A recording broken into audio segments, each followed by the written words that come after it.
Bon, bah écoutez, ce que je propose, c'est en commençant, salut Loli, pour commencer ce live, moi, ce que je trouve intéressant, c'est qu'avant de commencer sur le concept de la pire prédication, peut-être déjà tu pourrais te présenter, Paul, à chaque fois, il y a Flashme qui vient en tête. Ah ouais, Flash Me.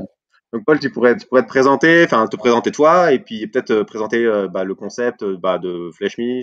Peut-être que tu as d'ailleurs testé des concepts différents sur Instagram ou sur YouTube. Enfin bref, vas-y, carte blanche. Alors, écoutez, alors moi c'est Paul. Paul, j'ai 30 ans, je suis marié, j'ai un enfant qui s'appelle Esaïe, parce qu'on est des bons chrétiens et on a donné un nom de la Bible à notre enfant.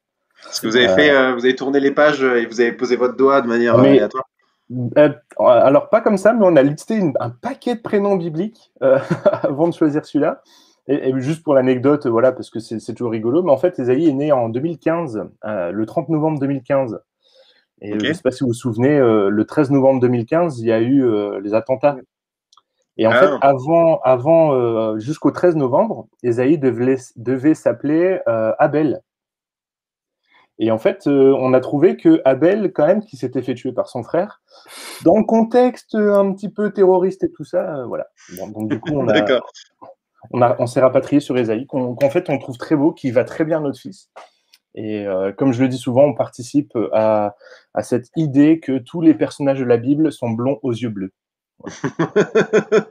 Parce que tous les personnages de la Bible sont blonds aux yeux bleus, on le sait. Bah, évidemment.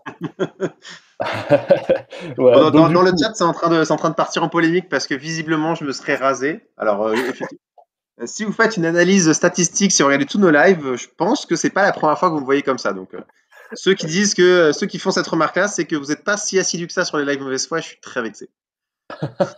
ah, c'est vrai que ça demande. Il y a des gens qui demandent si on va prier avant. Parce que une bonne réunion commence toujours par la prière. Alors nous, on prie parfois à la fin quand les gens réclament. Après, si vous avez envie de prier, on peut prier, hein. Moi, je suis pas contre, hein, en soi, hein. Voilà. Je suis pour la liberté. Je ne fais que relever. C'est du placement de produit, ça, pour Gillette. Ouais, d'ailleurs, depuis que j'ai utilisé mon rasoir Gillette, ma peau est douce et soyeuse. Voilà. Bon, vas-y, Donc, attends, parce que sinon on va ouais, passer ouais. 3 heures là-dessus. Et donc, tu es pasteur, c'est ça? Voilà, donc je suis pasteur en région parisienne, à l'église La Pépinière, à Ok. Saint-Denis, voilà, qui est une église évangélique, voilà, qui est en pleine crise du Covid comme beaucoup, mais voilà, dans lequel il se passe plein de belles choses et dans lequel on travaille pas mal et on se fait énormément de bien dans cette église. Voilà, donc si Ok, vous habitez cool. dans la région de Saint-Denis, je fais ma petite pub, hein, j'en profite, C'est ça. n'hésitez pas, voilà. Oui, le RERD passe à Saint-Denis. Vous pouvez C'est ça. aussi. Tu as aussi réglé que regardez, ça On c'est ça avoir des vannes sur le RERD.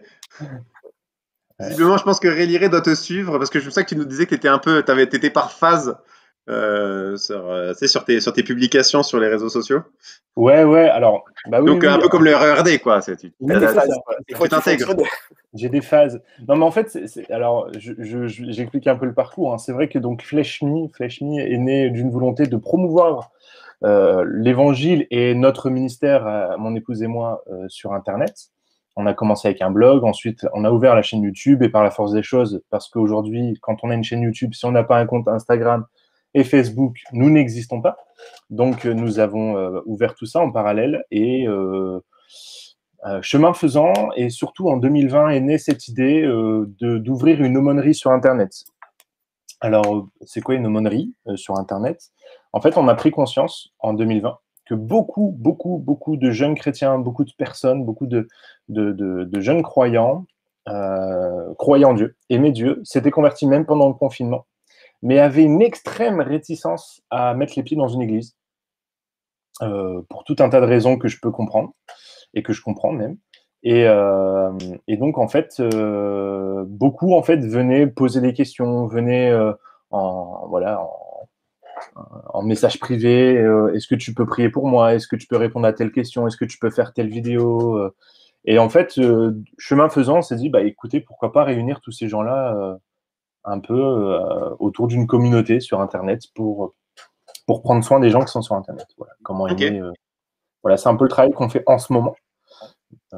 Ça a démarré, ouais, on va dire officiellement, ça a démarré au mois de janvier. Là.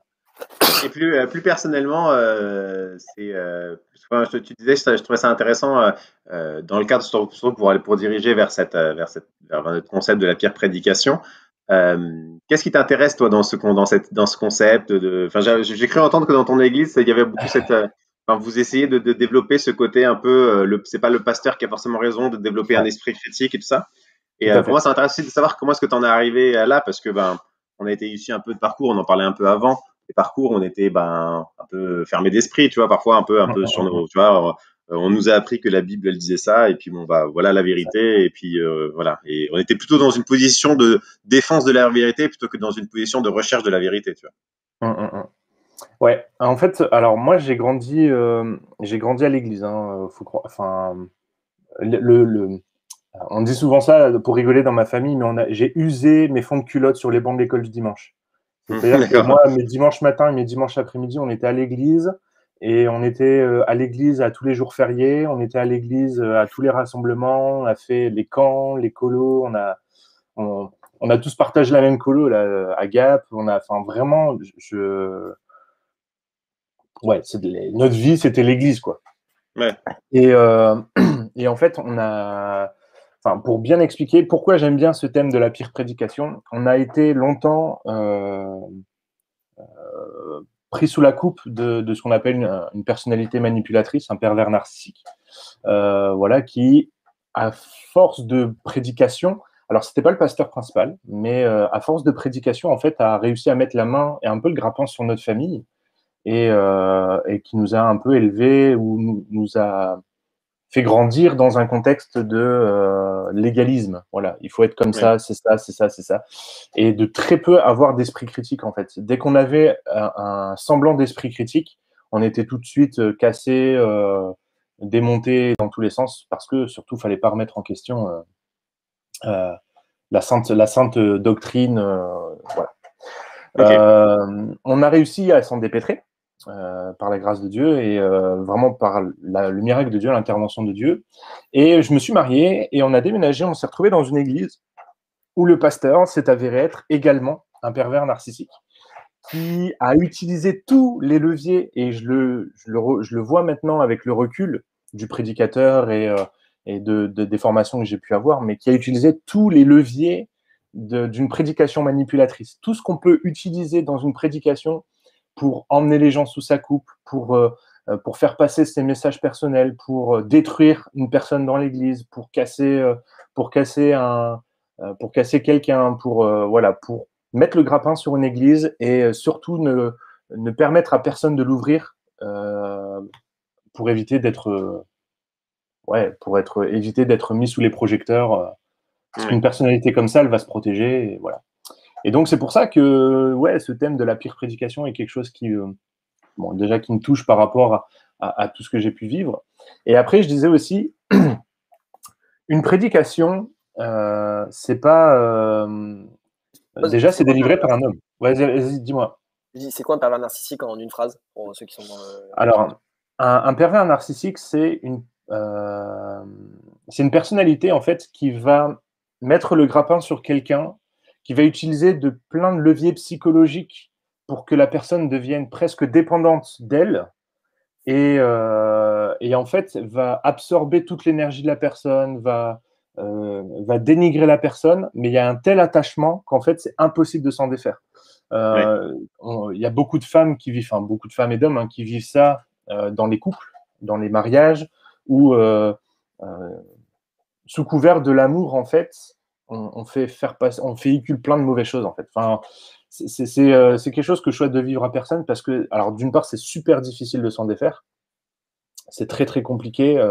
Dans tous les textes, enfin, dès qu'on décèle la personnalité, la seule solution qu'on a, c'est de fuir, en fait. Il n'y a pas de Ouais. possibilité d'éveiller la personne à son caractère. C'est impossible, en fait. Il faut fuir, Ok, c'est tout. cool. Voilà. Merci pour la. Désolé, je t'ai coupé, je te laisse répondre. Et Non, non, donc, non, mais pas de souci. donc, ce que tu voulais faire là, c'est donc, et ce qu'on voulait faire ensemble, je trouve intéressant, c'est que nous, pour le concept de la pire prédication, alors on l'a déjà fait 2 fois en live, et avec Ouais. Nathanaël, on était mitigé par rapport au résultat, même on sentait que il y avait, enfin, la manière dont les gens accrochaient au concept, c'était ça.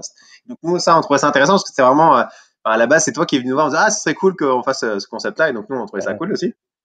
Et moi, c'est un concept que j'aime beaucoup, mais et je trouverais ça intéressant que pour ce live-là, ce soit toi vraiment qui prenne la chose la chose en main. On a déjà discuté, hein, mais alors bien sûr, nous on va être là et tout, et puis on va vous donner nos idées.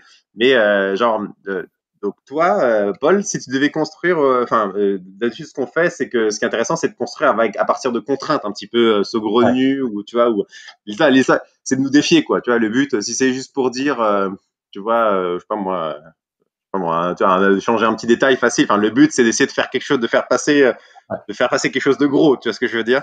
Tout à Tu fait. vois, je sais pas moi. Tu vois, allez, tu vois, Bible en main, on essaye de faire une prédication pour dire que Dieu déteste, tu vois, se dire Tout à fait. les gens généreux, tu vois là. Voilà, Dieu déteste les gens généreux, tu vois. Alors, C'est ce que je veux dire.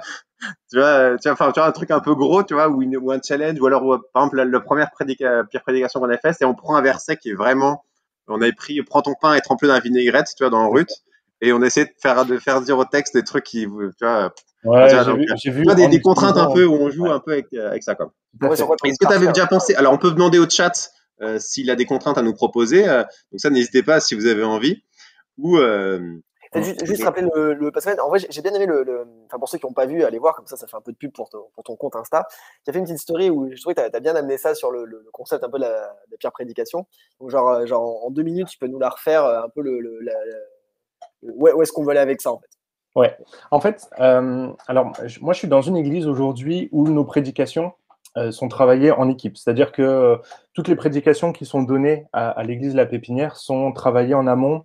Alors, presque toutes, ça nous arrive de temps en temps de ne pas pouvoir le faire, mais franchement, presque toutes sont préparées en amont avec une équipe. Pourquoi? Parce qu'en fait, une prédication, c'est délivré par un homme, et un homme est faillible. Tout pasteur qu'il est, toute onction qu'il ait reçue, il est faillible. Et donc, une prédication, il y a des failles, il y a des manques. Et donc, c'est important, quand on est chrétien, en fait, de savoir écouter une prédication et de savoir l'analyser, prendre ce qui est effectivement spirituel et ce qui vient de Dieu, et mettre de côté tout ce qui est humain. Pour moi, cet exercice-là, il est intéressant parce que déjà, ça vous donne des clés pour voir quels sont les leviers qu'un prédicateur utilise pour faire passer un message. Et particulièrement dans le contexte que moi j'ai vécu, quels sont les leviers qu'un manipulateur utilise dans la prédication pour faire passer son message. C'est excellent. moi, c'est un peu le truc. Moi, quand j'ai fait ma formation pour être pasteur, et j'ai fait ma formation pour apprendre à prêcher, tu vois, j'avais un peu le sentiment d'être comme tu sais, tu sais, comme les magiciens quand on m'explique leur tour, tu vois. Hum, Et il y a un côté, tu sais, tu sais, quand t'es un peu naïf et que tu connais pas les techniques, bah, tu vois un magicien qui fait disparaître une pièce dans sa main et tu fais, ah, comment est-ce qu'il fait, tu vois. Puis une fois que tu commences à être un peu familier avec les techniques, bah, tu fais, ah bah oui, en fait, effectivement, et je trouve que, pour moi, c'est, pour développer son esprit critique, apprendre l'art oratoire, mais on parle dans le cadre de l'Église, mais c'est vrai dans le cadre aussi de la politique, de tout ça, tu vois.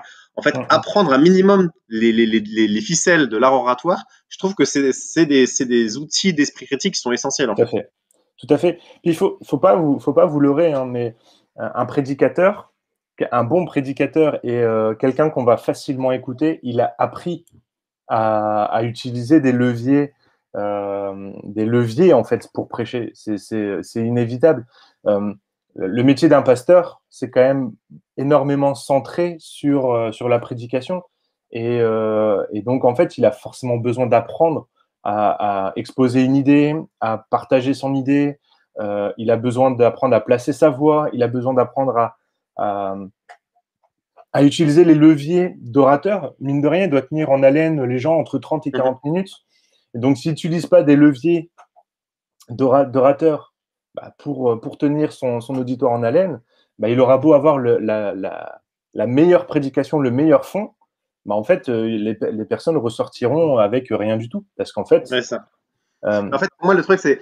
En fait, pour moi, il y a tu utilises l'art oratoire et la technique oratoire. Pour moi, elle peut être usée dans deux sens. Elle peut être utilisée pour mettre en valeur quelque chose, tu vois. Et ça, pour moi, en soi, il y a pas j'ai pas de problématique avec ça, quoi.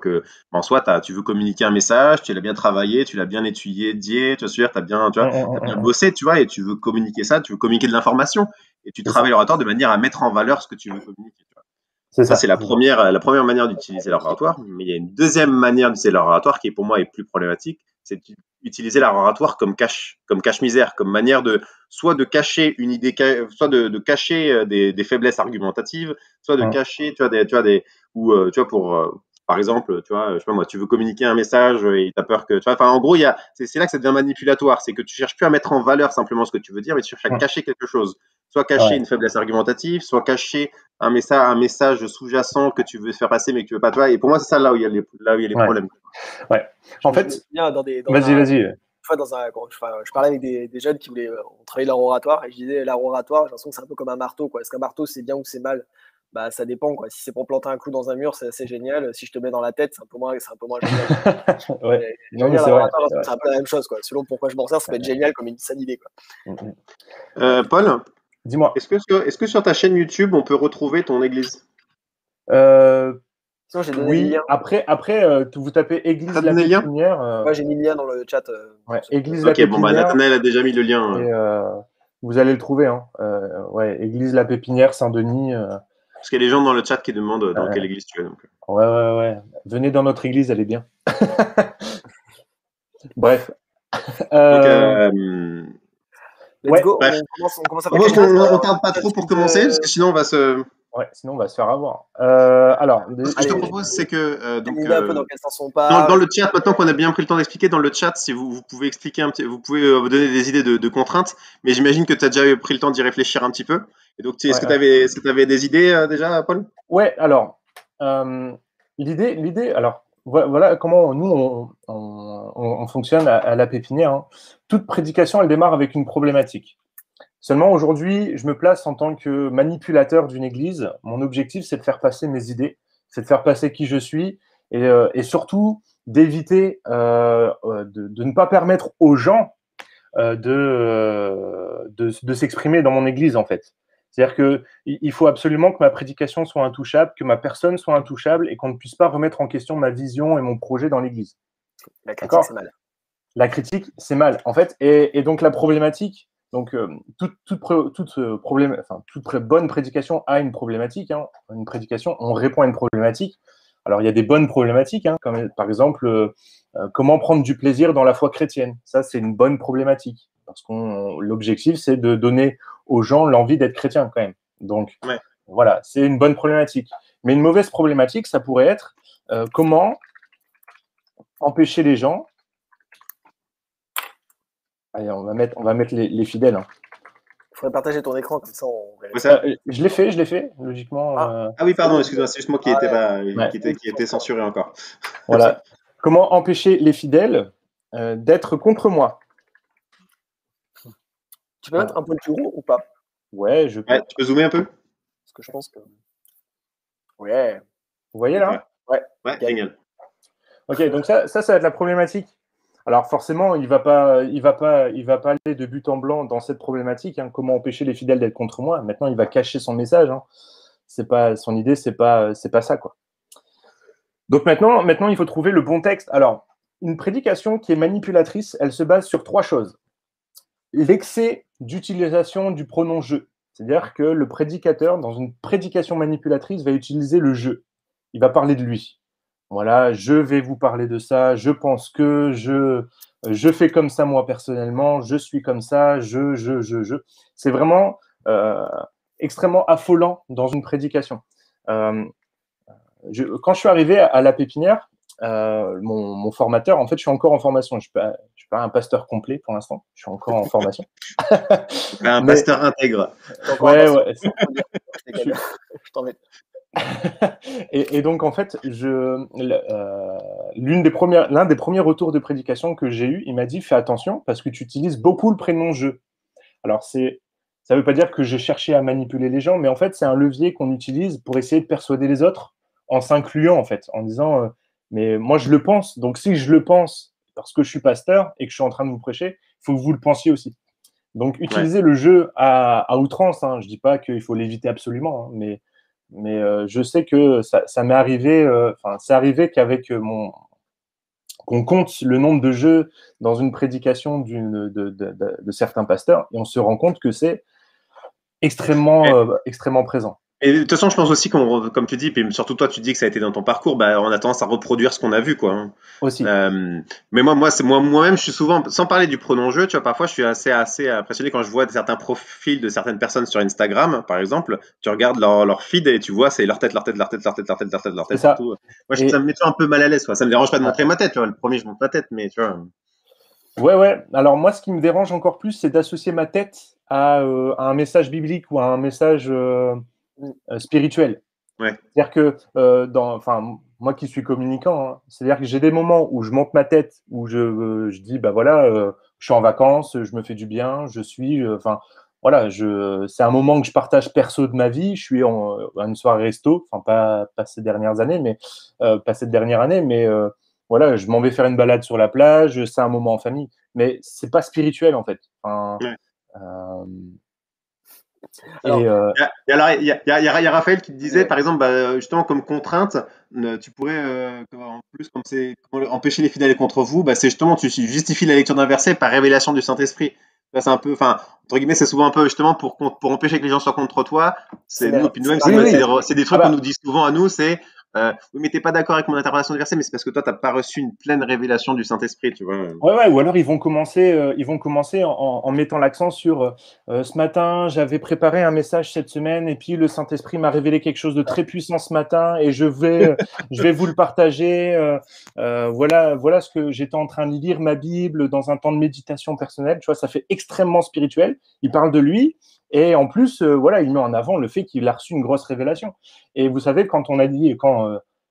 fois qu'on a dit Dieu m'a dit, bah, c'est compliqué de contre-argumenter, quoi. Surtout, j'ai envie de dire, si c'est vrai, mais juste, genre, genre, dis, tu vois, enfin, comment dire, fais Ouais, ton message et t'es pas obligé de faire la méga introduction. En fait, moi, ce qui m'interroge toujours, c'est quel est le but de. Enfin, en vrai, je l'ai fait, donc encore une fois, sans forcément blâmer, mais même inconsciemment. Mais en fait, inconsciemment, pourquoi on fait ça ouais. j'ai l'impression que c'est un peu pour s'auto-rassurer, je sais pas, enfin, il y a une forme un peu de. Ah non, mais il y a surtout ça. Surtout, tu te drapes dans les Voilà, draps tu vois, de l'homme qui en fait, genre, si j'avais prévu quelque chose, tu vois, et que le Saint-Esprit m'a dit de pas dire ce que j'allais dire là et à la place de dire autre chose, enfin, vraiment, là, j'ai purement, genre, comment tu vas contester ça, quoi? c'est Ouais. ça. Donc ça, c'est le levier du jeu, c'est un levier énorme. Ensuite, il y a toujours ce qu'on appelle les versets hors contexte, hein, mais ça, vous en avez parlé. Hein. Ouais. Outil pour sa gloire, sa grâce, son royaume, pour se qualifier Ouais. soi. Oui, Il bah y a voilà. Raphaël qui dit ouais, aussi, tu peux dire que la personne qui se qualifie beau lui-même comme un outil pour sa gloire, un outil pour son royaume, tu vois, comme Ouais, ça. mais là, clairement, on y vient. On y vient. Et D'ailleurs, la troisième chose, et ça va peut-être. On t'appelle Vas-y. pasteur Paul à partir de maintenant. Ah, oh, Ça, je oh trouve là ça. là. Ça, je trouve Alors ça ça, tu vois, par exemple, c'est pareil, ça fait partie des choses qui font partie du package, en fait. Ils ouais. insistent pour qu'on les appelle pasteurs, ils s'appellent pasteur Ephraim, et en fait, ils n'ont aucun mal à appeler les autres le pasteur Paul, le pasteur Intel, tout ça, parce qu'en fait, ils veulent eux-mêmes se mettre en position de pasteur, Hmm. et en fait, la position du pasteur, elle est difficilement touchable, surtout dans le contexte français qui remplace un peu le prêtre, quoi, qui est l'intouchable de Dieu, quoi. Ok. Ouais. Alors bon, alors, non, mais donc comment est-ce qu'on construit ça dans une prédication? Il y a Christophe qui propose de partir sur comment éviter le danger de la rébellion avec un exemple de rébellion biblique. Ouais, alors ça, je l'ai entendu beaucoup. C'est le principe, c'est je ne, c'est David qui va dire, je ne toucherai pas à loin de l'Éternel. Hmm. Vous C'est pas savez, mal, ça. David contre Saül. Alors ça, c'est excellent hein, à utiliser. Alors je l'ai entendu des dizaines de fois. Hein. Nous jamais, nous on n'a jamais entendu parler de ça, nous. Il y a des gens qui nous ont reproché de toucher à des oies de l'Éternel. Moi, ça me parle pas. on ne, on- tout, tout, On ne tout donnera pas rapport de nom. avec ouais, voilà, tout Toute rapport. vraisemblance avec une situation réelle Ouais. récente serait fortuite. Non, mais voilà, ça peut être David qui dit je ne toucherai pas à loin de l'Éternel. Mais il y a un texte dans Philippiens 3,16 qui dit seulement au point où nous en sommes parvenus, marchons tous d'un même pas. Et en fait, là, on va pouvoir faire venir l'idée il faut qu'on soit tous d'accord. Ah. Pour que ça Pas fonctionne, il mal, faut qu'on soit tous d'accord. pas D'accord. mal. Donc, déjà, voilà, il y a l'idée si on veut que l'Église, elle tourne, il faut qu'on soit tous d'accord. En général, le tous d'accord, ça veut surtout dire d'accord avec moi. Et exactement. Puis là, bien sûr, c'est Ça, le c'est la deuxième prédicateur. étape. Ça c'est l'étape qui arrive juste après, forcément. Donc c'est Philippiens 1, Philippiens 3,16, hein, d'accord, on le note, voilà. Alors, je vous l'ai dit, je fais des fautes d'orthographe, hein, d'accord. C'est pas grave, c'est pas nous qui On va pas te juger. Nous, on est les C'est pires. pour ça que je fais des vidéos, parce qu'on ne voit pas mes fautes d'orthographe sur les vidéos. Ça serait gonflé de notre part de t'en vouloir. On peut Donc- faire des fautes d'orthographe à l'oral, mais c'est vraiment là, c'est Ouais, vraiment là, que c'est c'est un un cas peu plus désespéré. compliqué, quoi. C'est les liaisons malta-propos, quoi. C'est voilà. Donc là, voilà. Seulement au point où nous ensemble marchons tous d'un même pas. Donc il y a vraiment cette notion, et ça peut être le premier point de notre prédication, hein. Ça peut être le premier point de dire si pour une église qui fonctionne, quoi. Ouais. Donc là, on est sur le premier. Donc le premier point, c'est une bonne prédication, elle est bien structurée, hein, mais voilà, on est sur. Il nous faut une église qui fonctionne, et pour avoir une église qui fonctionne, il faut une unité, quoi. C'est la base. Et du coup, une unité de croyance, hein, de pensée, de conviction, De vision, voilà, de révélation. de vision. Là, il y a Raphaël justement qui disait ne pas oublier que la cause travaille pour le royaume légitime tout dans l'église. Alors, il va falloir m'expliquer la cause. La On va dire en cause gros que, tu vois, tous ensemble, on se bat pour une cause commune et tout, et donc Ah oui. pour cette cause commune, tout doit être sacrifié, tu vois. Ouais, mais c'est ça. Alors, c'est ça. Donc, il faut une église qui fonctionne. Donc, pourquoi? Parce que, voilà, on est appelé pour le royaume de Dieu, pour l'unité, hein, on en parlait, ça a été dans les problématiques, hein. Donc, c'est une église qui fonctionne, il nous faut ça. Donc, après, à la Pépinière, on est très branché sur les 3 grandes parties. Donc, c'est pour ça que vous avez 1, 2, 3, hein. Je fais juste une petite pause. Il y a des gens qui nous suivent sur Instagram qui nous ont envoyé des messages. Là, je suis en train de les voir. N'hésitez pas à nous rejoindre sur YouTube, comme ça sera plus direct. Comme ça, on reçoit vos messages en live, etc. J'avoue que sur Insta, c'est plus pour l'aspect com, mais on n'est pas ultra réactif. N'hésitez Ah oui. pas à nous rejoindre sur YouTube. On a le lien dans notre bio si vous voulez nous rejoindre, tout ça. Voilà, désolé. Voilà, donc ensuite, petit à petit, il faut quand même amener l'idée, parce que là, au point où nous en sommes parvenus, marchons d'un même pas, il y a quand même cette idée de, essayons de travailler les uns avec les autres, essayons, tu vois, il y a quand même ce petit doute. Ensuite, Maintenant, il faut définir qui donne la mesure, quoi. voilà, c'est ça, il faut qu'il y ait quelqu'un qui donne la mesure, c'est obligatoire, quoi. Donc là, on peut amener, il faut amener l'idée de l'harmonie, tu vois, dans une harmonie, dans un concert, dans un orchestre, il y a un chef d'orchestre, et c'est lui qui donne la mesure, c'est lui qui donne le pas, quoi. Et tous ceux qui jouent à côté, en fait, sortent de l'harmonie, en fait. Je te mets quelques commentaires, hein, des gens qui nous partagent des passages qu'on peut utiliser. Il y a Christophe aussi qui. Ouais, voilà, c'est ça, tu l'as mis. Ah, j'aime beaucoup, là, Christophe, parfait. Ouais. Ça, c'est vraiment des versets, faut les utiliser, hein, faut pas hésiter, parce que. Pas laisser passer ça, il faut surligner en rouge dans sa Bible. Ah non, mais tu vois, c'est tous les versets, ils sont en rouge, hein, tu vois. Puis en plus, on a une prédication biblique, hein, parce qu'on a des versets, quoi. C'est ça. Voilà. J'adore cette phrase-là, quoi. Je suis là, Jean-Frédéric. Attends, il faut la clé, redis-la bien pour qu'on l'entende bien. Alors, j'adore cette phrase. on fait une prédication biblique, donc il faut des versets. On a beaucoup de versets, donc c'est une prédication biblique. Voilà, surtout celle-là que j'aime bien. J'aime bien surtout celle-là. Il y a beaucoup de versets, donc c'est biblique. C'est voilà. idée. Non, mais c'est super important. Et puis, surtout, ne jamais regarder le contexte d'un verset. Donc ça, c'est pour les versets hors contexte. Il n'y a pas de verset, donc c'est pas biblique, forcément. Forcément.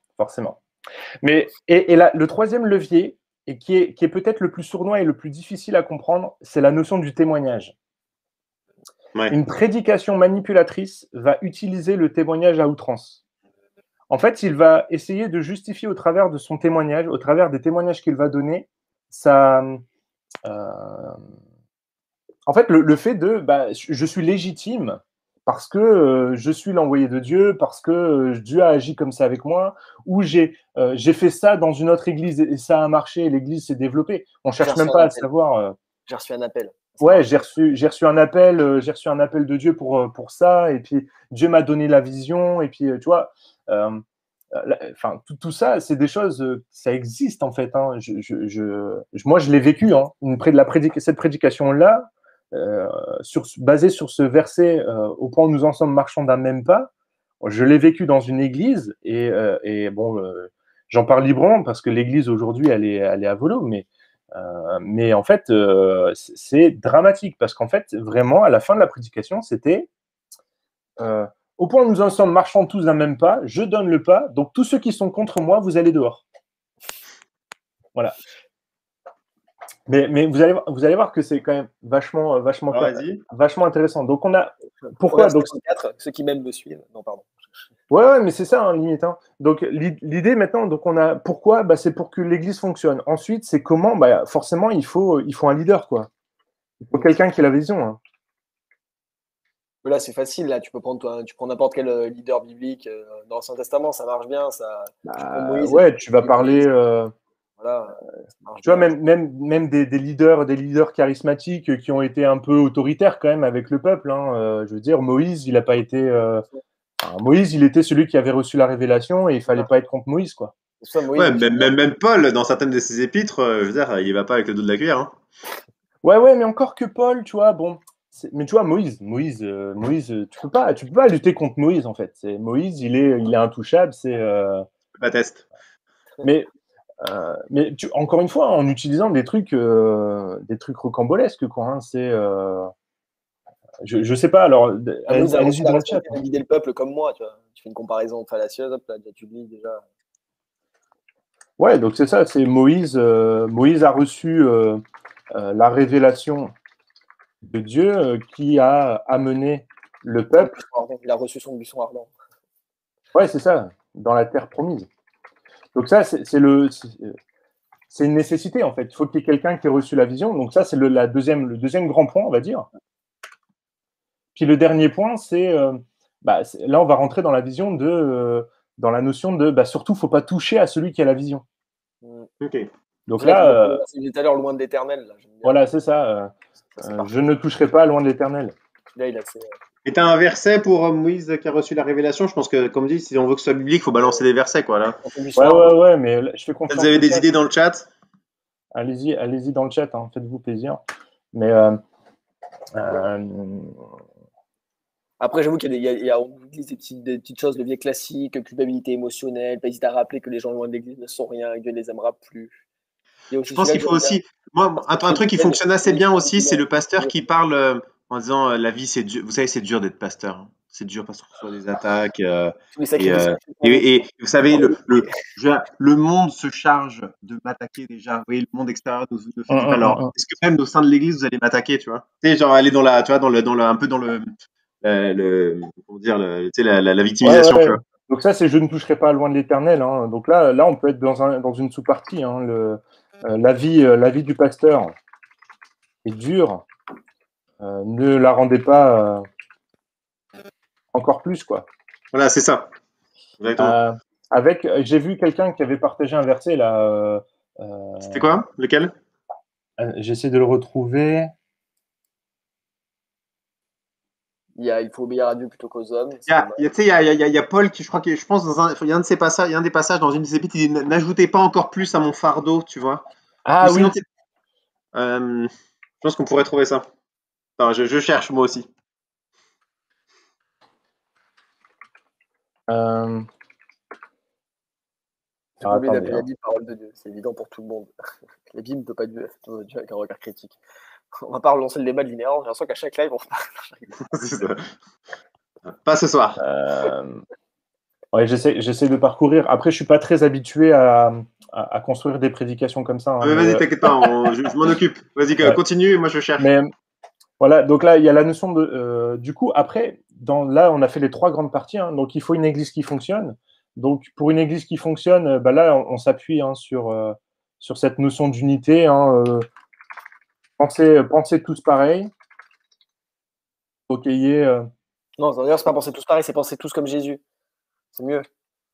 Voilà, ça donne l'impression. Ouais, et encore que. Hein.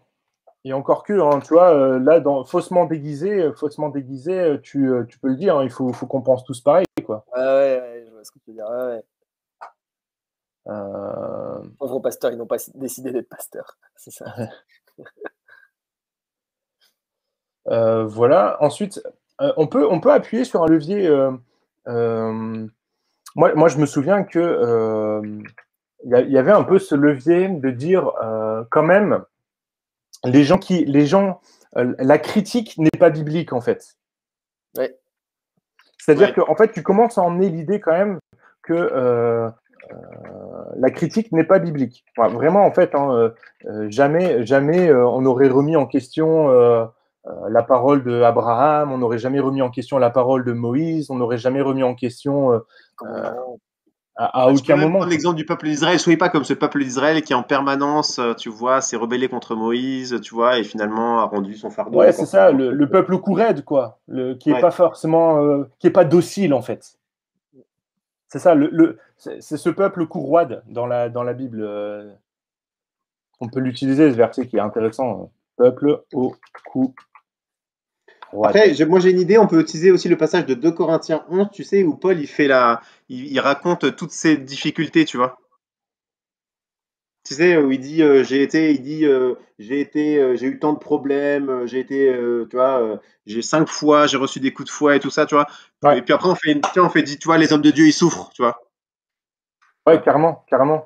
Et puis bien insister avec un discours larmoyant. Puis en plus, il finit à la fin, et en plus, je porte le souci de l'Église. Vraiment, je porte le souci de l'Église, quoi. Donc, tu vois, Ouais. genre, ne rajoutez pas à ma peine, tu vois. Ouais, balance la référence, c'est quoi? 2 Corinthiens 11, verset 28, exactement. Enfin, 28, c'est vraiment le moment où il parle des soucis des églises, mais après, c'est tout le chapitre, un peu comme ça. Ouais, mais on va juste dire.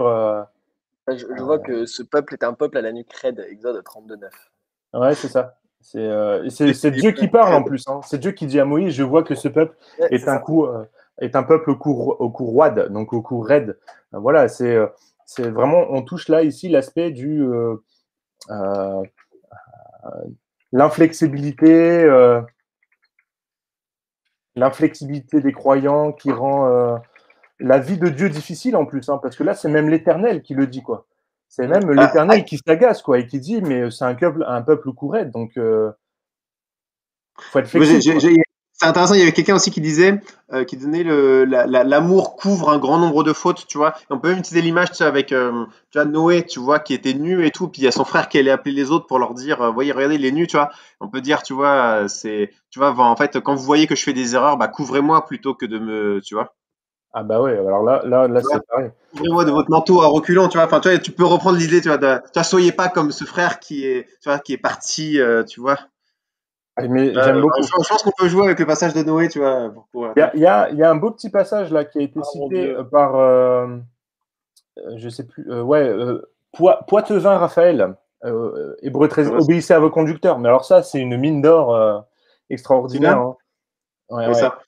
Obéissez à vos conducteurs et Ouais, ayez celui-là, pour il est eux de la déférence, car ils veillent sur vos âmes. Tu vois, en plus, il y a vraiment cette notion, ils prennent soin de vous, hein, vos pasteurs. Donc vraiment, soyez bienveillants envers eux, soyez.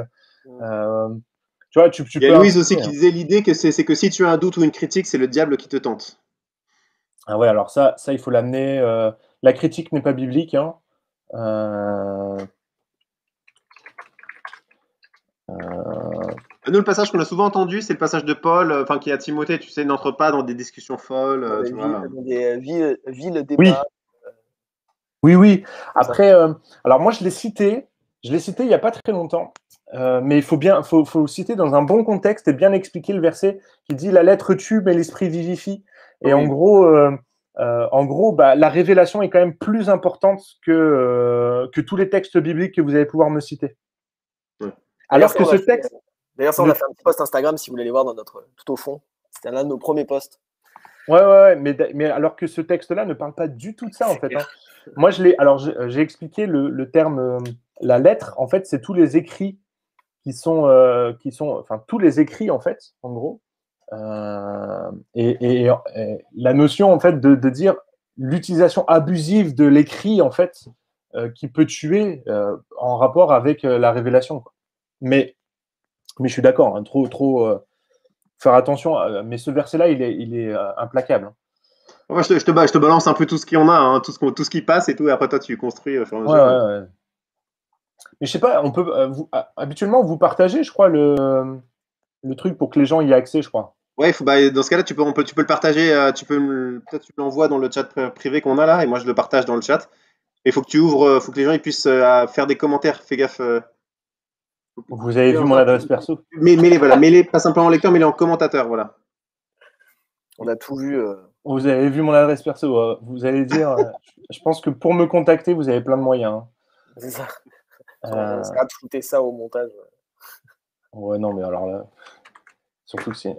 Voilà, ça c'est le lien pour accéder si vous voulez commenter, parce que là, il y a énormément de versets, quoi.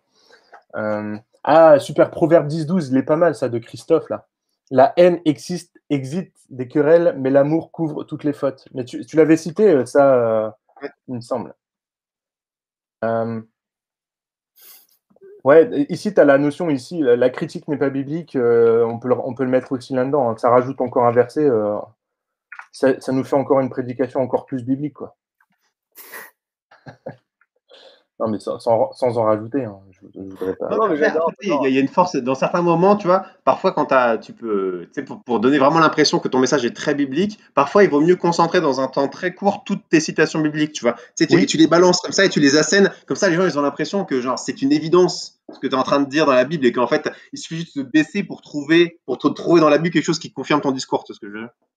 Tu peux aussi sortir le fameux ne jugez point. Ça aussi, c'est un grand classique. De quoi? Ne jugez point. Genre, moi, il y a des gens qui me jugent. Ah bah ouais, alors ça, ouais. Vous ne devez pas me juger. C'est écrit dans Matthieu 7. Ne jugez point. Ah, attendez, hein, je remets bien. Voilà.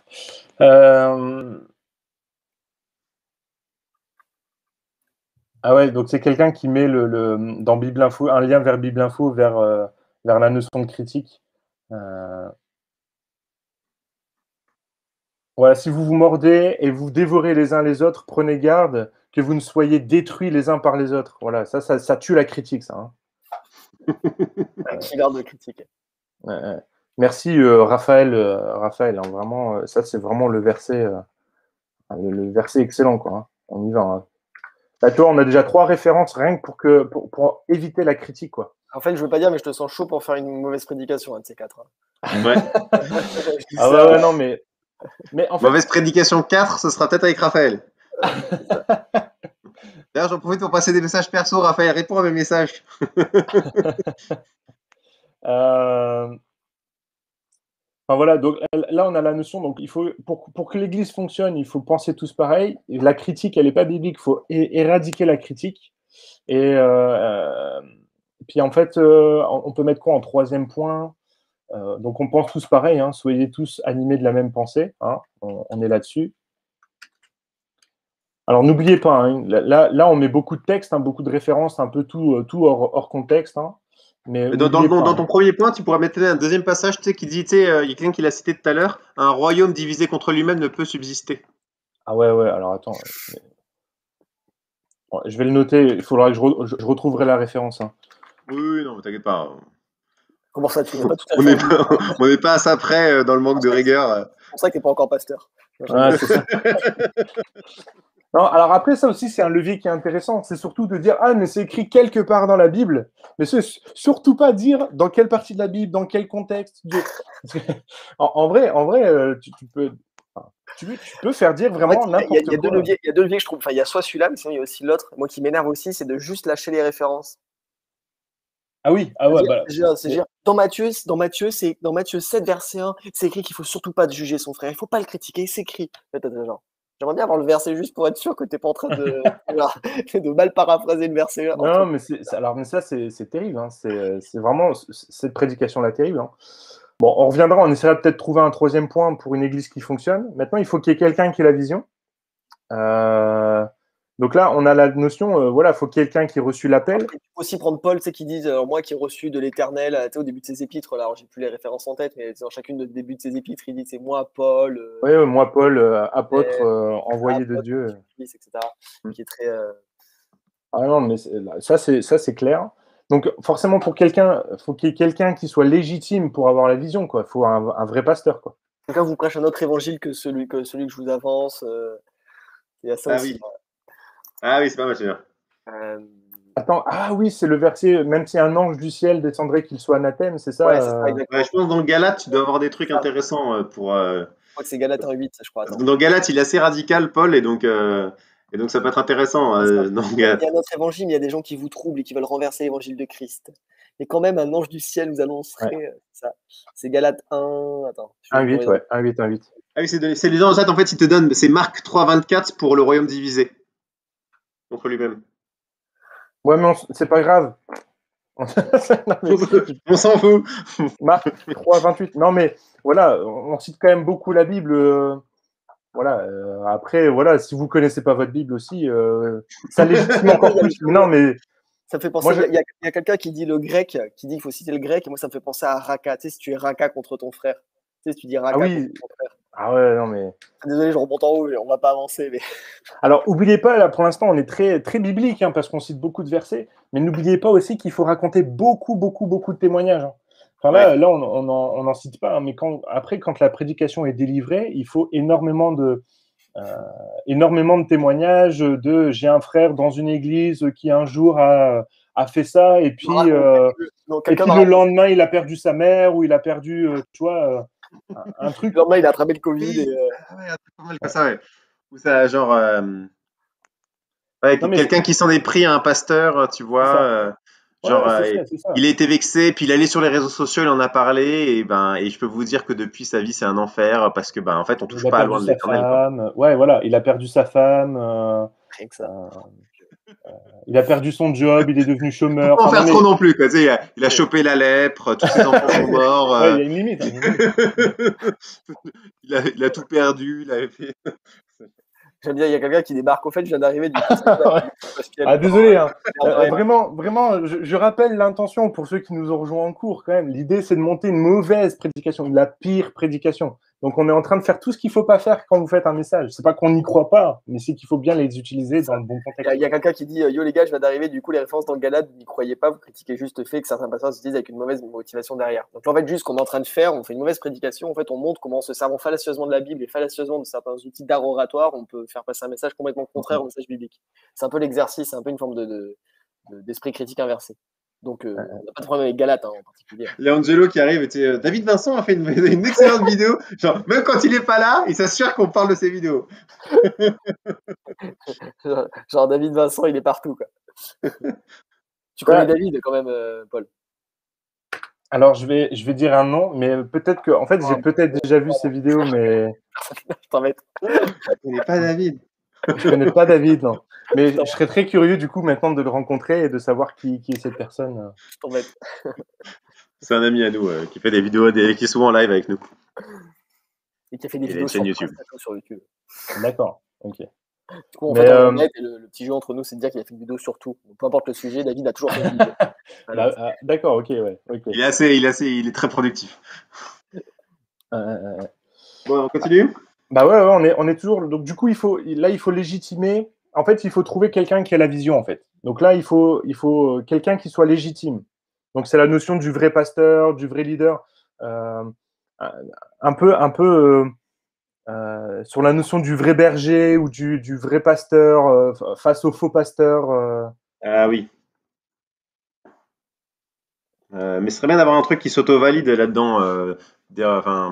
En gros, parce que la question c'est comment s'assurer qu'on a vraiment un vrai pasteur en face de soi, tu vois. Voilà, témoignage personnel. Voilà, c'est là où le témoignage personnel va être hyper fort, quoi. C'est quelqu'un de légitime, quelqu'un qui va prendre soin de vous. Parce que moi j'ai appris un truc, c'est que parfois, ce qui a besoin d'être précisé, c'est ce qui ne va pas de soi, tu vois. Et donc parfois, en fait, il vaut mieux commencer sa prédication. Tu vois, parfois, il y a des prédicateurs, ils commencent pendant les 5 premières à présenter leur ministère, qu'ils ont vécu des choses incroyables et que forcément, ils sont incontestables. Tu vois, et après, si tu veux, au moment où ça arrive, tu leur dis vraiment, c'est vraiment important que vous trouviez un bon pasteur. Et ben en fait, c'est d'office que moi, je fais partie des bons. Tu vois. Il y a plus de faux pasteurs que de vrais pasteurs. Il n'y a même pas besoin. Il n'y a pas besoin d'argumenter. Enfin, tu vois, on est entre nous, on est entre potes. Enfin, moi, je ne pourrais pas vous faire le coup de ne pas être un bon pasteur. Donc, je vous préviens juste au cas où pour les prochains que vous allez rencontrer. Mais moi, tu vois, mais tu n'as même pas besoin de le préciser parce que le préciser, c'est déjà susciter la question et que les gens disent, mais au fait, lui aussi, il me parle. Est-ce que lui, c'est un bon pasteur, tu vois? Faut même pas que les gens se posent la question, tu vois. Il y a beaucoup d'appelés et peu d'élus. Tu peux aussi le tourner comme ça, genre. C'est archi hors contexte, mais. Ah bah oui, non, mais là, parfait, hein, ici. Hein. Beaucoup d'appelés, peu d'élus. On s'en fout du contexte, hein, on l'a dit. Hein, et tu peux renchérir avec un témoignage. Tu sais, moi, j'ai vu beaucoup de gens.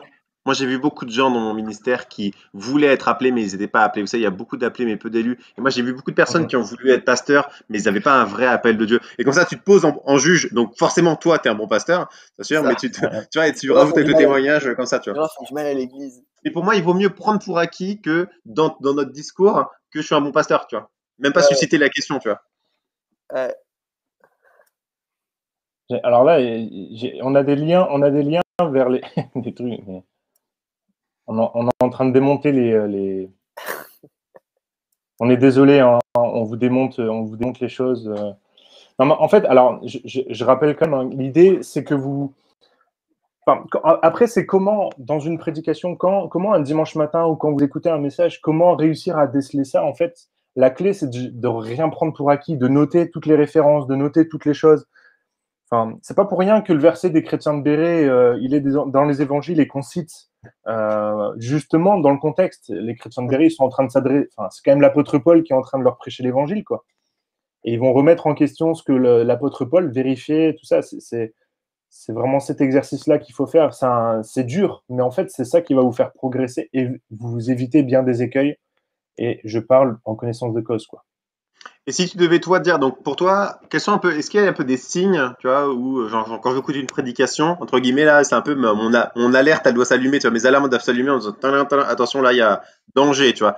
C'est pas forcément que c'est, tu vois, c'est comme des signaux d'alerte, quoi. C'est un peu comme, tu vois, Ouais, comme Ça veut pas dire que c'est. les trucs, les détecteurs de fumée qui détectent parfois la fumée par accident, la fumée de la cuisine, tu vois ce que je veux dire. Parfois ça s'allume pour rien, mais c'est important que ça s'allume quand il y a certains signes qui se, tu vois. ouais. Bah, l'utilisation du jeu, c'est-à-dire que la personne qui a besoin d'extrêmement légitimer son message, en fait.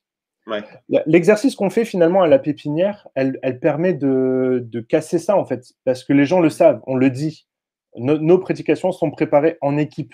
Donc, en fait, on ne laisse pas la place à la révélation personnelle d'un gars qui vient. Enfin, tu vois, il y a cette notion de. Ouais, C'est c'est génial. c'est un travail qui est fait ensemble. Et déjà, ça vous exempte. Mais le gars qui a besoin de justifier sa prédication, qui a besoin de. Puis, Moi, je me encore souviens une aussi, en termes d'honnêteté, il y avait un conseil un jour qu'on m'avait donné. On m'a dit genre, si tu prêches et tu fais appel à un verset, si tu veux naître avec toi-même, être sûr de ne pas faire un hors contexte, efforce-toi à minima de lire le chapitre, voire même de relire le livre en entier. Même si tu l'as ouais, lu il y a longtemps, assure-toi de le faire. Et du coup, alors, je suis conscient que ça demande énormément de travail. Il disait que c'est pour ça que moi, les prédications où il y a plus d'une dizaine de versets dans des livres différents qui sont cités, ouais. ça sent le travail mal préparé.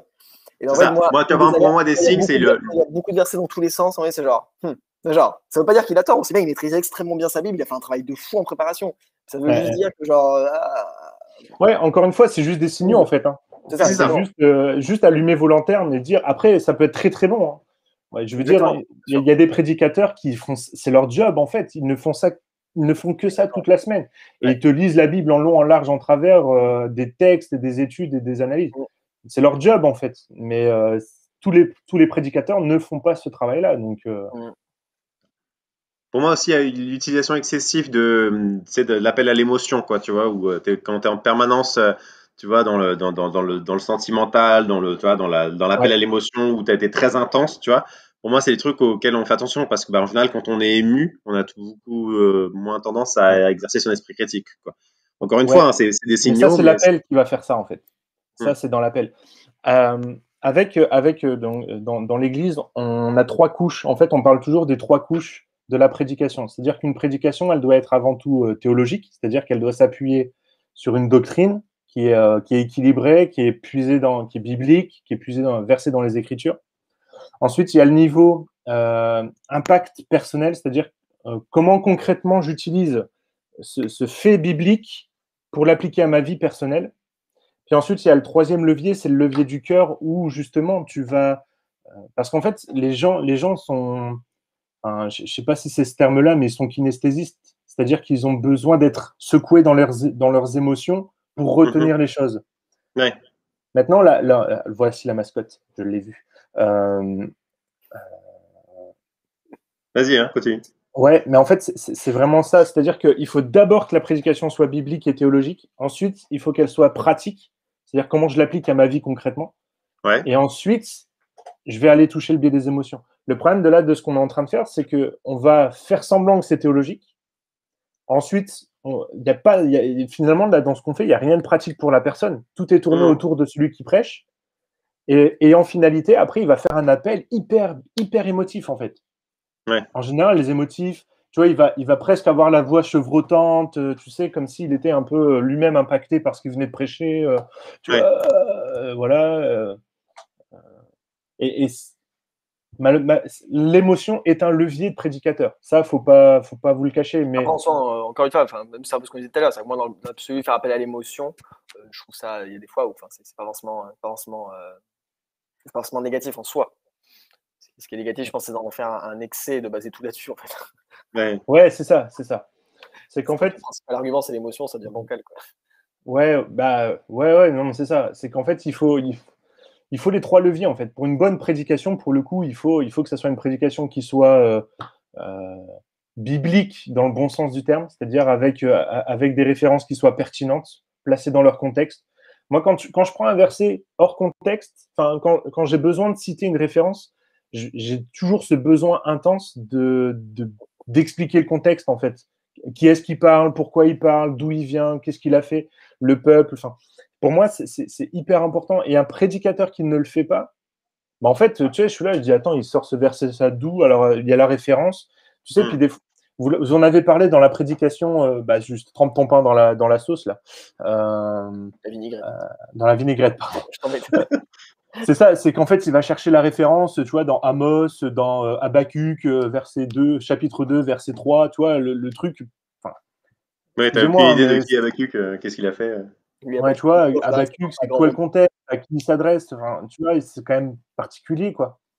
Et tu peux pas utiliser ces textes-là n'importe quand, n'importe comment, juste parce que le verset il t'intéresse. Ouais, non, c'est clair. Bon, du coup, on se fait un petit balayage final.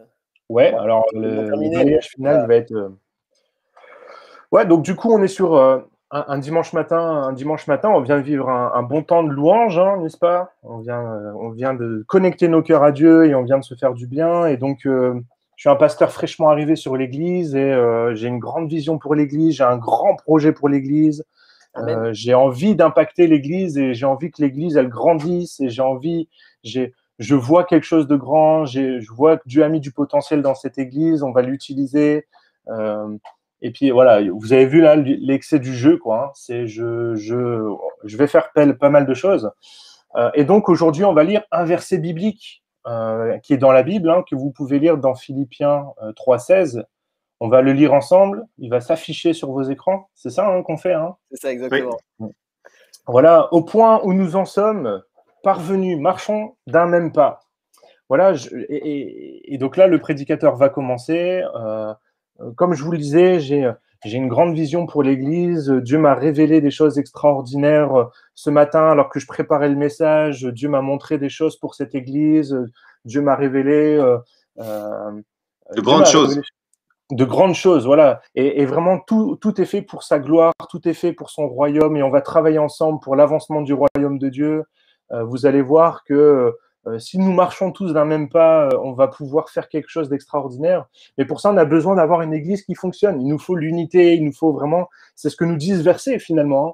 Marchons d'un même pas, c'est vraiment cette recherche de l'unité. Donc, il faut vraiment être capable de se mettre d'accord sur ce qu'on pense. Alors, ça veut dire que tu connais une église qui n'avait pas marché dans l'unité, aujourd'hui elle n'existe plus, elle a été complètement. Exactement. Donc là, j'utilise le témoignage. Moi, j'ai été dans une église, j'ai fait plein d'églises, et je sais que dans les églises où tout le monde pensait différemment, c'était compliqué de se mettre d'accord, et donc, oui, il manque le pad, bien sûr, il manque le pad de l'émotion, le saint pad du worship, bien sûr. On appelle ça les béquilles. Hein. Ça, toi, t'inquiète pas. Mais voilà, et on peut lire hein, ce texte dans Pierre qui nous dit « Soyez tous animés des mêmes pensées, des mêmes sentiments, pleins d'amour fraternel, de compassion, d'humilité. » Voilà, Pierre insiste vraiment sur cette notion d'avoir les mêmes pensées, les mêmes sentiments, d'être unis dans la pensée, c'est vraiment ça qui va amener l'Église à grandir. Et puis de toute façon, il y a un verset qui dit aussi dans les évangiles, un royaume divisé contre lui-même ne peut subsister. Donc, c'est vraiment quelque chose qui doit s'appliquer à l'Église. Si on veut que l'Église grandisse, si on veut que le royaume de Dieu grandisse, il faut vraiment qu'on soit d'accord ouais, comme Raphaël dit, j'ai vu trop de divisions dans les églises, des gens qui n'étaient pas d'accord, et c'était difficile. Aujourd'hui, les églises, elles sont détruites.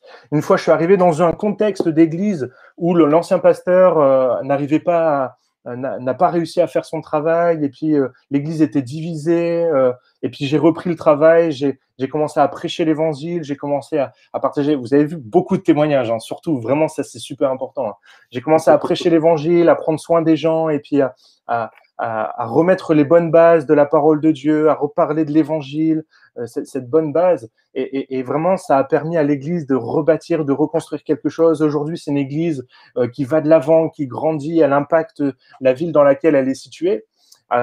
Donc forcément, si on parle d'unité biblique, je ne crois pas personnellement que à la critique.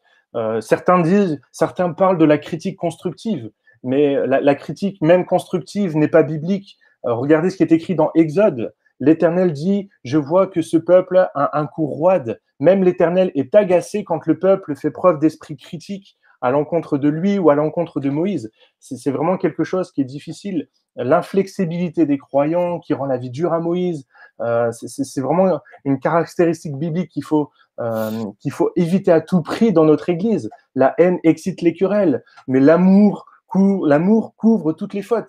Voilà, si jamais vous avez quelque chose qui vous plaît pas, bah, faites preuve d'amour, faites preuve d'indulgence. Voilà, la Bible nous invite à couvrir les fautes. Donc, si vous avez besoin d'exercer votre esprit critique, surtout que l'amour surpasse les choses.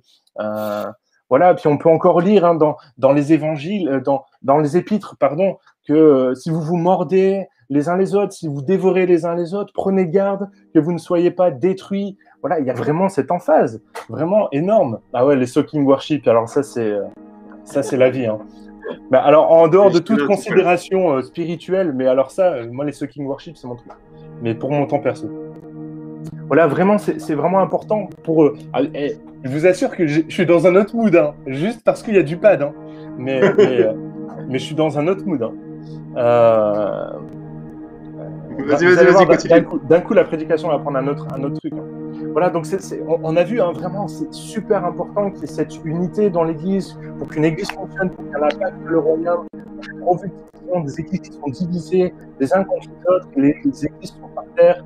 Moi, je suis arrivé dans des églises et en reprêchant l'évangile, en remettant la vision, en prêchant l'évangile, on met les gens d'accord et puis d'un coup, l'église se rebâtit. Et pour ça, il faut vraiment qu'il y ait quelqu'un qui soit porteur de la vision. Il faut qu'il y ait quelqu'un qui ait reçu cette révélation de Dieu. Et comme Moïse, on voit, c'est l'homme de Dieu qui a reçu des révélations extraordinaires de la part de Dieu. Il a reçu les 10 commandements, il a reçu les lois de Dieu, les lois divines. Il était connecté à Dieu, il était intime avec Dieu. Moïse, c'était un leader extraordinaire qui avait, il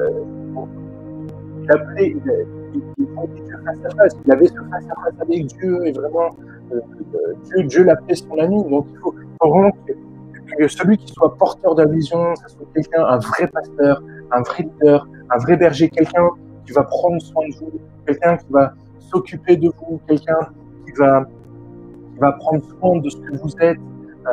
Vraiment, je tiens à dire que j'ai vu des églises où les pasteurs ne prenaient pas soin du tout et vraiment, ça a amené l'église dans des choses difficiles. Et ensuite, quand on arrive derrière, on doit redoubler d'efforts. Et vraiment, des fois, je me suis retrouvé face à des situations d'église tellement difficiles où il a fallu guérir les gens les uns après les autres. C'était vraiment quelque chose de très fort. Donc, vous avez besoin de quelqu'un, un vrai pasteur. Vous savez, la Bible dit qu'il y a beaucoup d'appelés et peu d'élus. Beaucoup se font appeler pasteurs, s'autoproclament pasteurs, et puis ils s'imposent eux-mêmes les mains pour être bénis. Voilà, mais ces gens-là, ils font du mal à l'Église, et c'est des imposteurs, il faut les dénoncer. Et puis, mais vraiment, quand vous voyez qu'un pasteur prend soin de vous, c'est vous êtes sûr que vous avez affaire à un pasteur, à un vrai leader, un vrai berger qui va vous emmener dans la bonne vision de Dieu. Ensuite, c'est vraiment cette notion. Puis regardez ce qui est écrit dans le Corinthien. Mais quand un ange du ciel annonce un autre évangile que celui que nous vous avons prêché, qu'il soit anathème. Voilà, il faut quelqu'un qui sache prêcher l'évangile avec fermeté, qui sache parler de la Bible avec des prédications bibliques, avec des prédications appuyées sur des versets bibliques. Vraiment, c'est. D'ailleurs, tu cites la Bible depuis tout à l'heure. Bah ouais. Regardez dans ma prédication, c'est ça. Regardez dans ma prédication depuis tout à l'heure, je cite des versets, je m'appuie sur la parole de Dieu pour bâtir mon plan. C'est important. Voilà, que la prédication soit biblique. Donc pourquoi? Pour qu'une église fonctionne, pour qu'on puisse rentrer dans ces projets que Dieu a prévus pour nous, pour qu'on puisse rentrer dans la vision de Dieu.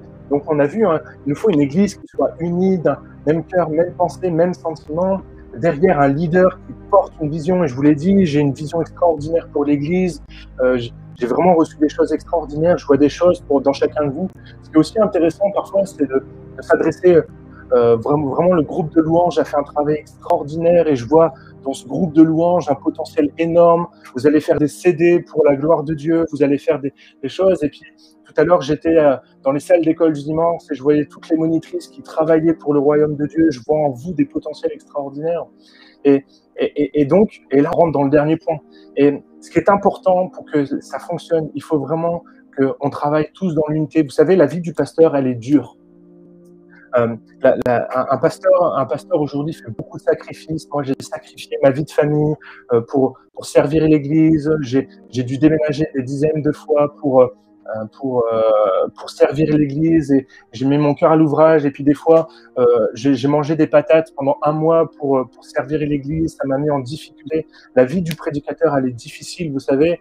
Et vraiment, j'insiste. L'apôtre Paul, à un moment, va le dire que la vie de prédicateur, elle est difficile. Et sans parler, en plus, je suis assiégé chaque jour par les soucis que me donnent toutes les églises. Vraiment, on voit l'apôtre Paul, il avait ce souci. Et vraiment, je vous encourage vraiment à supporter, à m'aider dans cette vision parce que je vois quelque chose d'extraordinaire pour l'église. Et je voudrais terminer avec ce passage où David a reçu un appel extraordinaire pour l'Église et pour le peuple de Dieu. Et David a été appelé à être un roi.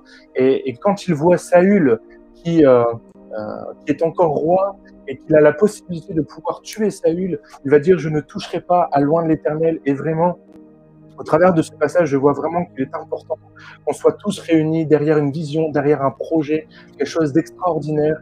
Et même par rapport au texte qu'on a lu, au point où nous en sommes parvenus, marchons tous d'un même pas, que vraiment, tous ceux qui sont contre la vision que l'on va donner à l'Église, tous ceux vraiment qui sont contre contre les projets que l'on va former ensemble pour l'Église, vraiment qu'ils puissent prendre conscience qu'ils n'ont pas leur place dans l'Église et qu'ils n'ont pas leur place parce qu'on veut une Église qui avance, parce qu'on a des projets pour elle. Et vraiment, je vous encourage à vous placer dans la présence de Dieu et à vivre un moment dans la présence de Dieu. Je vous propose que tous ensemble on s'aide. Là, on termine sur un grand appel extraordinaire. On va prier les uns avec les autres, les uns pour les autres. Et puis on va se mettre derrière. Je vais faire venir les anciens et puis on va prier pour que les anciens soient bénis. Et on va faire venir le groupe de louanges pour nous emmener dans un temps de louange. Et on va prier pour le groupe de louanges. Et puis forcément, puisque vous avez invité à prier pour tous les autres, les anciens vont dire allez, on va encourager, on va tous prier pour le pasteur. Et puis là, vous avez emmené toute l'église avec vous. Et puis voilà, vous avez emmené l'église dans une vision extraordinaire en utilisant plein de versets et plein de choses. Franchement, c'est magique. En vrai, c'est franchement, bravo. Yamis qui dit c'est magique de réalisme, mais je suis tellement d'accord avec ça. Genre, vraiment. Non, là, moi, j'avais envie de m'approcher à l'appel. Là. Ouais, c'est vraiment. Tu me réfléchis, tu as raison sur tout. On donne cours, dit Raphaël. Alors, j'ai une page Tipeee et vous pouvez souscrire.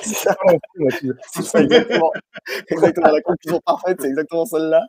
Il y a Raphaël qui demande où est-ce qu'on donne. Alors, vous pouvez donner sur mauvaisefoi.fr. On va faire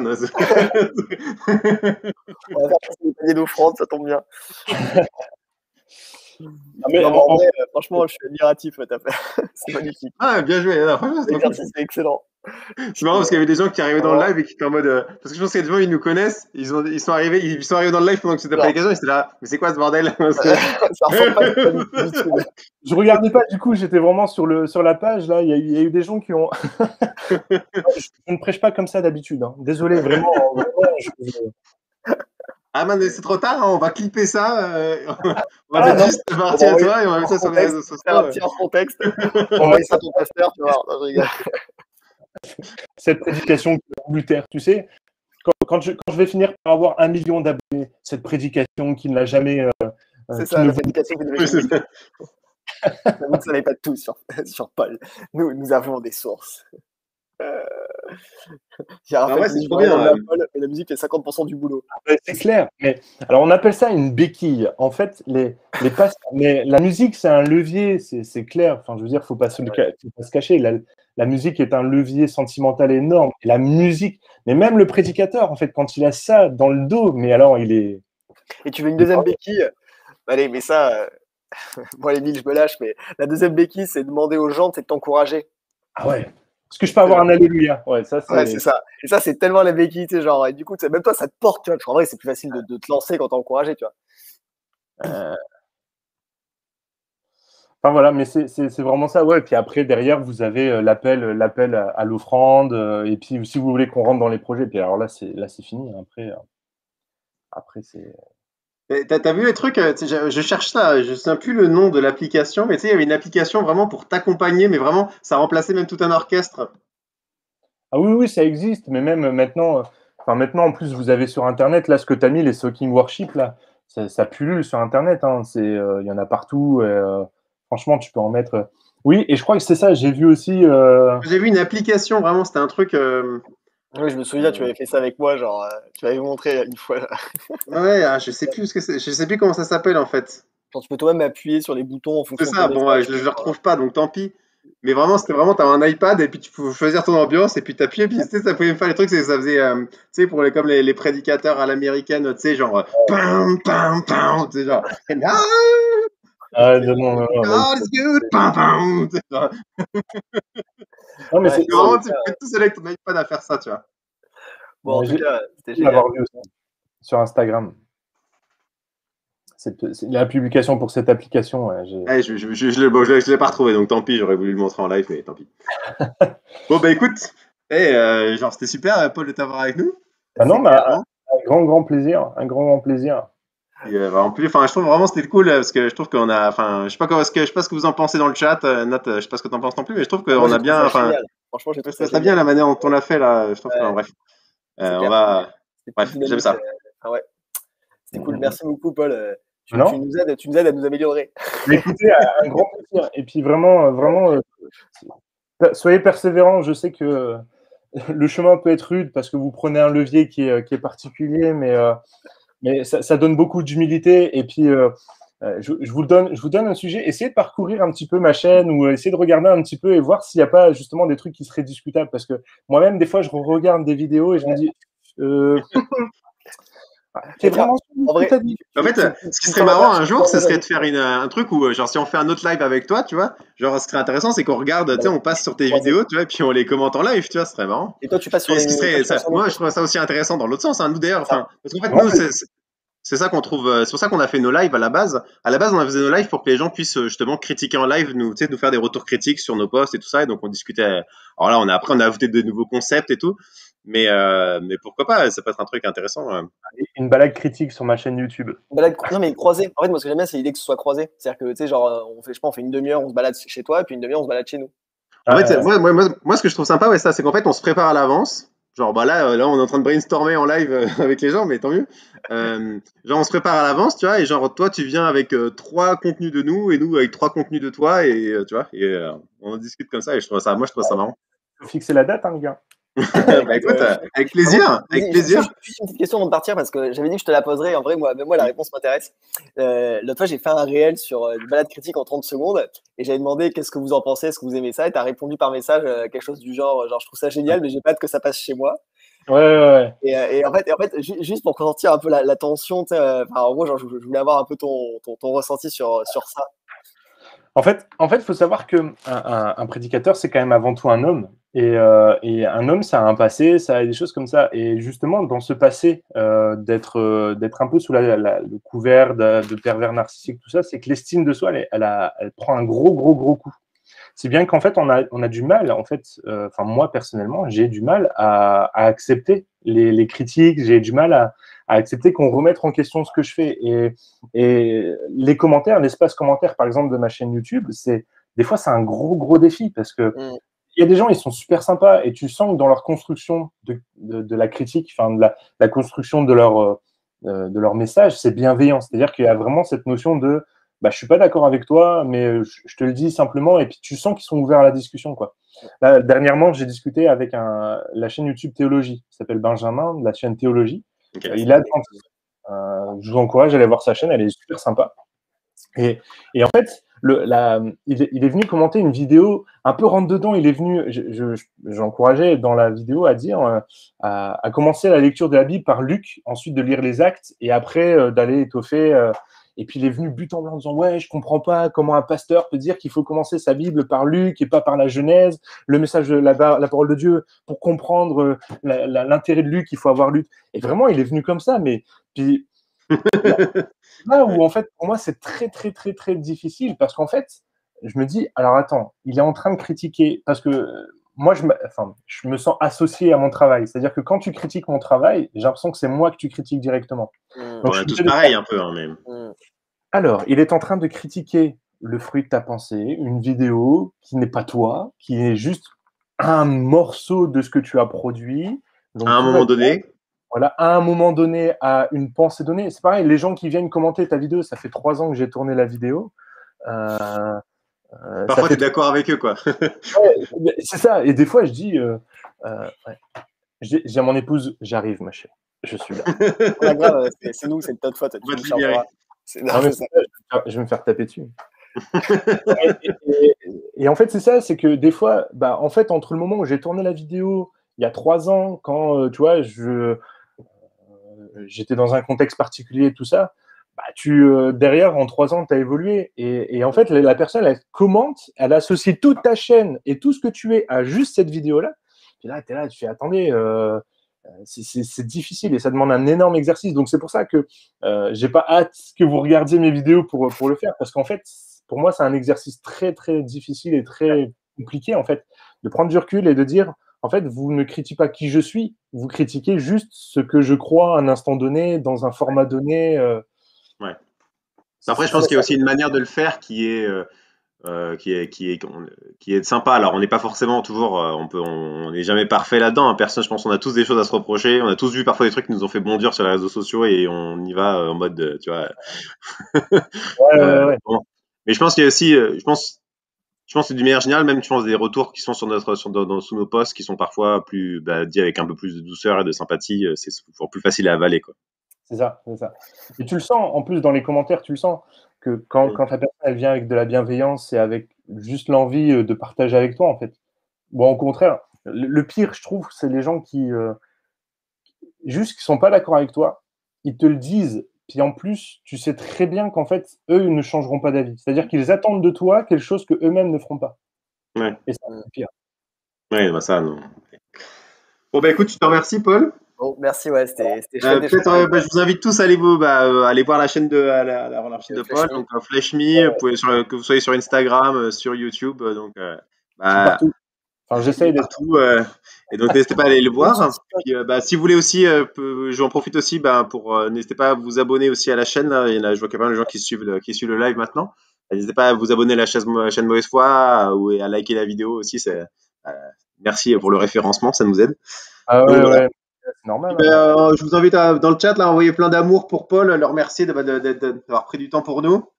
Un grand plaisir, non, c'est vraiment chouette. Ouais. Puis, on refixe une date pour faire ça, hein, un exercice. Avec plaisir. Franchement, il y a ça, si tu veux même. Bref, c'était ouvert, nous, on est là tous les jeudis, donc. Alors, peut-être pas tous les jeudis, mais. Non, mais. Pourquoi pas. Super barbe. En tout cas, merci beaucoup. La barbe de fin de journée. Ça a été un plaisir en tout cas, tu as été super et vraiment je pense que tu as été très apprécié aussi quand je vois dans le chat là. Donc bref, merci beaucoup, merci pour ta participation. Puis à très bientôt. À bientôt, ouais. Allez, bonne soirée, bonne continuation aussi pour la suite du live, hein. Et puis, merci beaucoup. À bientôt. Au revoir à ton épouse avant qu'elle s'en prenne à nous aussi. Commentaires haineux sous vos posts. Merci. Allez, ciao, bonne soirée. Bye bye.